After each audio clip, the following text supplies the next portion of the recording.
Bonjour, c'est Marie-Ange de Macadam 38. Aujourd'hui, nous allons enfin faire une couverture telle que je l'ai fait, c'est-à-dire sans raccord et de manière à pouvoir faire de grandes dimensions.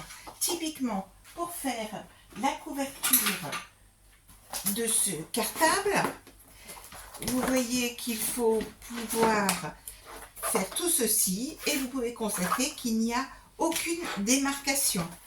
De même, pour faire ce grand type d'album où on a besoin d'une grande dimension de papier. Alors, pour cela, j'utilise de la tapisserie. C'est cela mon secret. Alors, nous en avons plusieurs modèles. Donc, je les chine.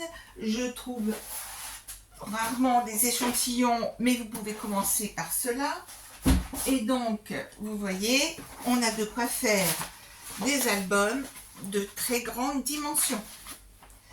Aujourd'hui, je vais en utiliser un papier pour faire un petit album parce que vous allez le comprendre, il est très compliqué de pouvoir, comme j'utilise de la bombe, il me faut un espace non confiné. Donc, pour cela, je veux travailler sur un petit modèle pour éviter d'en mettre de partout. Donc, nous allons faire cette petite couverture d'album et vous allez le comprendre, même si c'est plus grand, cela ne pose aucune difficulté. Donc, c'est parti pour cette couverture d'album. Première chose, la structure. La structure, j'utilise là aussi quelque chose d'un peu inhabituel, à savoir carton à pizza. Là, en l'occurrence, c'est un très grand carton, mais on peut aussi utiliser de la vraie cartonnette achetée dans le commerce. On peut se servir des dos de certains blocs que vous connaissez bien aussi.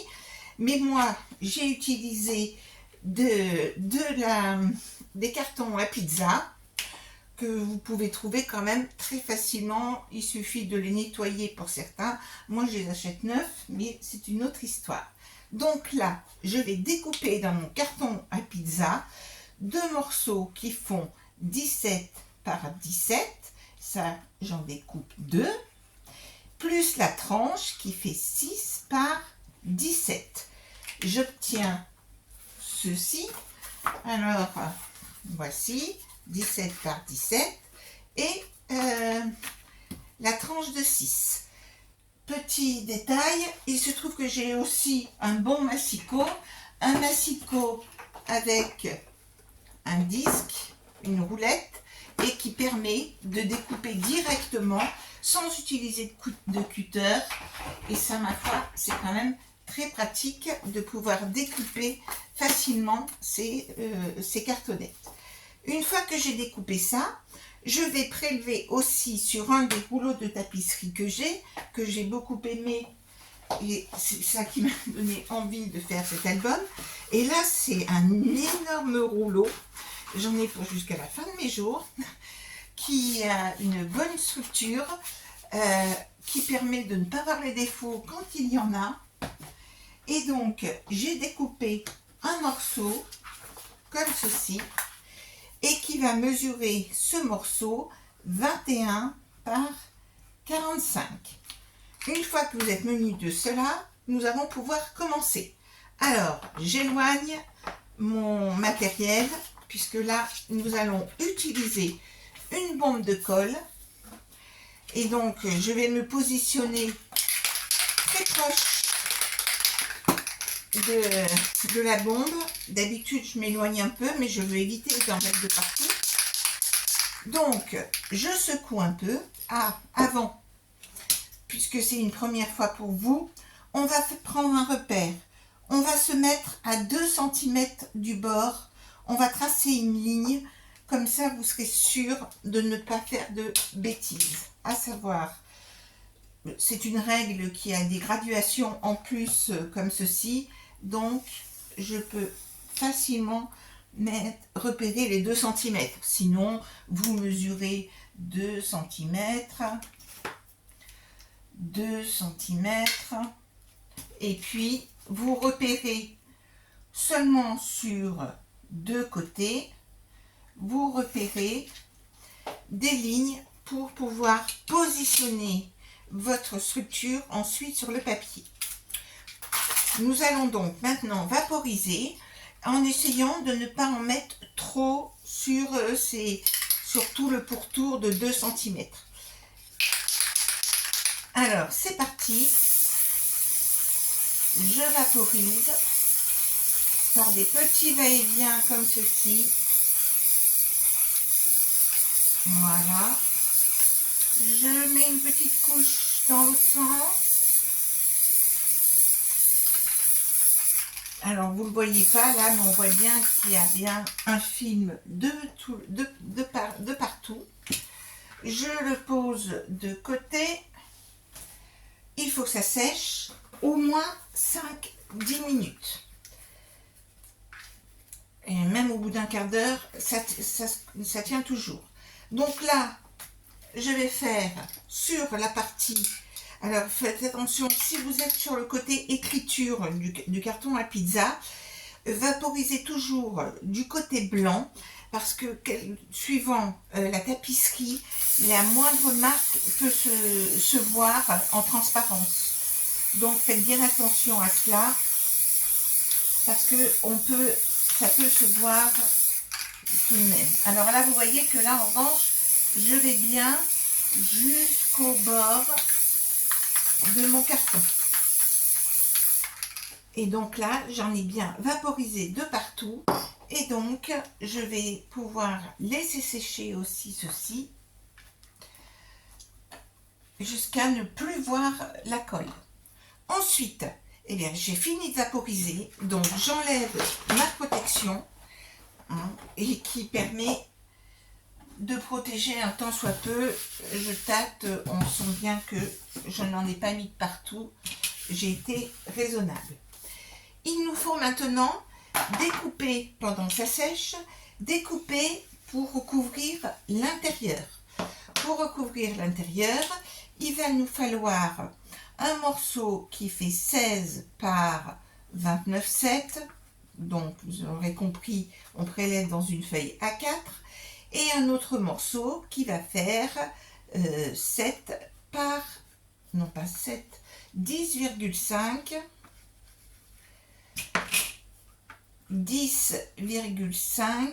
par 16. Voici. Alors, j'ai découpé ces deux morceaux. Alors, je ne les ai pas découpés. Curieusement, j'ai oublié. Alors, on ne quitte pas. Et donc, je prends un morceau. Donc, je vous conseille de prendre du papier épais. Là, je prends du 300 grammes, comme ceci. Ensuite, je prends mon massicot. Hop, je prends mon massicot. Je découpe à 16. Je me positionne à 16. Voici. En général, je coupe les feuilles 2 par 2. Comme cela, je suis sûre d'avoir bien la bonne dimension. Et je vais prélever 10,5. Comme ceci. Et bien sûr, on garde bien les chutes. Voilà. Donc, j'ai mon morceau qui fait 16 et mon morceau qui fait 10,5. Vous adaptez bien sûr ces mesures à la grandeur de la couverture que vous allez vouloir faire. Je récupère ceci et là, on ne voit plus les traces de colle. Donc, je vais pouvoir... Ça a séché et puis alors aujourd'hui nous sommes en canicule, alerte rouge et donc cela sèche très très vite. Cet hiver c'était pas la même configuration. Donc je vais positionner, alors vous verrez ça colle très bien. Voici, j'ai positionné mon premier morceau. Je vais ensuite positionner ma tranche Et j'utilise cet outil où je fais au pif, mais comme c'est pour vous, je vais essayer d'être rigoureuse. Donc, je positionne mon petit écartement de 4 à 5 mm si vous n'avez pas l'outil. Je me mets bien embuté, ça colle. Hein. Alors, on sent vraiment que le climat joue un grand rôle là-dedans. J'ai positionné ma tranche sur un côté, je mets l'autre côté. Donc, par exemple, pour faire le cartable, il faut bien tenir compte de l'ordre de collage est très important. Ne pas se tromper parce que c'est irrémédiable là. Une fois que c'est collé, ça tient très bien dans le temps. Et donc, ça y est, j'ai positionné mes cartonnettes. Ça tient déjà tout seul. Il suffit maintenant de bien répartir la colle. Mais là, j'en ai vraiment déjà beaucoup mis. Et donc, ici, on sent que c'est déjà bien. Avec la colle, là, ça marche vraiment impeccable. Et ça fait vraiment un travail très soigné.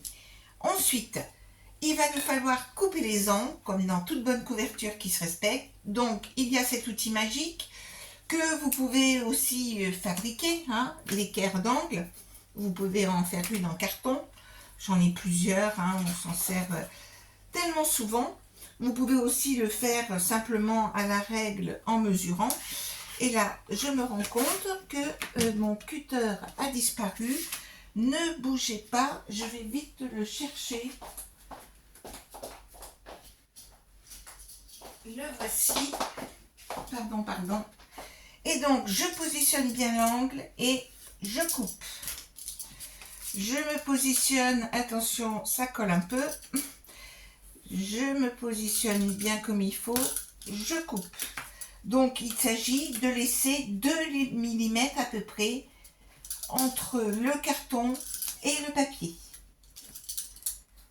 Hop, je coupe.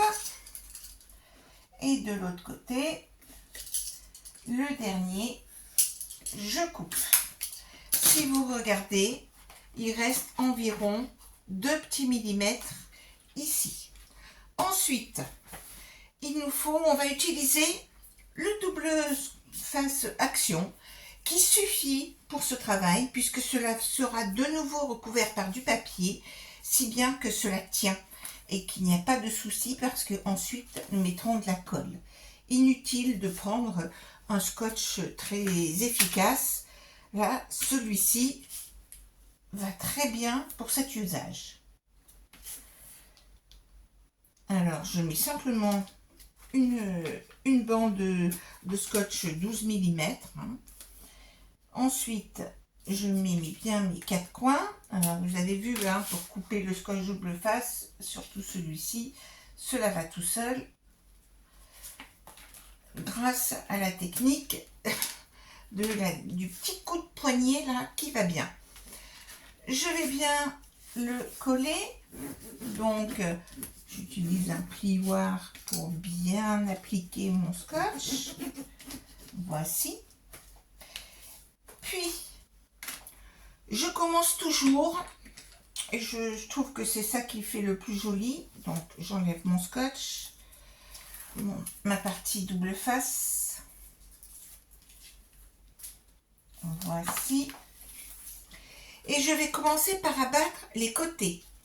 Donc, mon papier est assez souple, hein, donc on n'a pas besoin de faire des grosses choses très compliquées avec un plioir, etc. Là, je me positionne comme ceci et je rabats simplement en tendant comme ceci.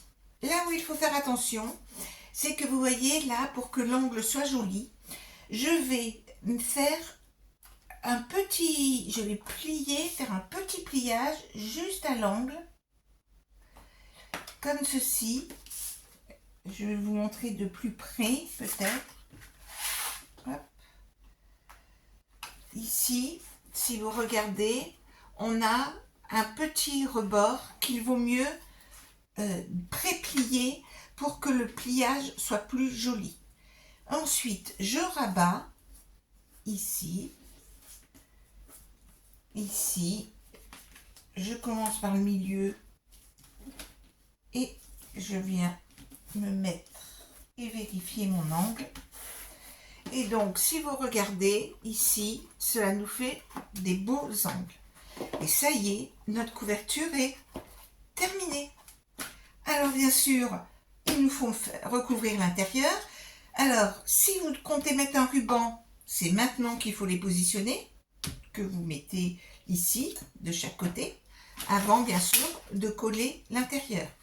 De même, si vous voulez mettre une reliure en accordéon, eh bien, vous allez positionner votre reliure en accordéon ici.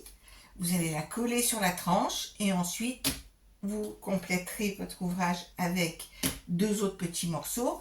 Là, moi, comme ça sera une reliure en U qui sera mise pour le... je vous la montre. Vous voyez, ici, c'est une reliure en U qui est collée alors que tout mon intérieur était recouvert. Donc, je prends mon papier, je vais mettre la colle sur le côté lisse de mon papier canson. Il y a le côté granuleux et le côté lisse. Et donc, même si là vous avez les inscriptions de pizza très vives et tout, je l'ai fait sur de nombreux albums. Ce papier-là est particulièrement bien opaque et on ne voit strictement rien, c'est parfaitement recouvert. Donc, je mets de la colle, elle ne gondole pas la all-purpose glue, en anglais dans le texte. Voilà. Donc, je tartine bien de colle. J'aurai un bout de chiffon pour recueillir le surplus. C'est sûr, c'est une question de dosage. Voici. Je pense que j'en ai mis bien comme il faut. Et donc, je retourne, je positionne. Alors, je positionne déjà, hop, je pose, hein, et ensuite l'autre. Là, comme j'ai mis de la colle, eh bien, je vais pouvoir bouger les choses. Et alors, tout de suite, je la répartis. Donc, vous voyez qu'ici, on voit la colle sort par les côtés. C'est important de la répartir de partout. Donc, je répartis en essayant d'être, bien sûr, le plus droit possible. Alors, vous voyez, ça bouge, hein, donc c'est ça qui est bien. Ça permet de répartir la colle, d'ailleurs, en bougeant un peu. Donc, je fais ce premier passage-là de répartition de la colle. Même au chiffon, on appuie bien de partout, comme ceci. Alors, j'aime pas, je vois une petite trace là. Allez, on va dire que c'est bon. Alors, avant que ça ne sèche, je vais repérer. Ici, on a notre pli, ici. Alors, vous ne le voyez pas très bien, mais quand vous serez le nez sur votre travail, vous le sentirez. Et là, vous allez vraiment bien insister sur le pli. Et donc, vous allez marquer le pli et bien répartir la colle de tous les côtés. Comme ceci. Et là maintenant, on peut d'ores et déjà remonter le pli. L'autre côté aussi. Voici. On insiste bien sur la tranche. Hop. Regardez un peu comme c'est beau. Et donc, je vous conseille maintenant de laisser sécher bien à plat comme ça. Parce que c'est là que ça peut se décoller. Alors, laissez bien sécher. Si vous regardez comme ça, ça peut se décoller. Donc, il faut d'abord bien laisser sécher. Et ensuite, eh bien, c'est terminé. Votre couverture est terminée. Voilà, je vous souhaite une bonne fin de journée. À très bientôt.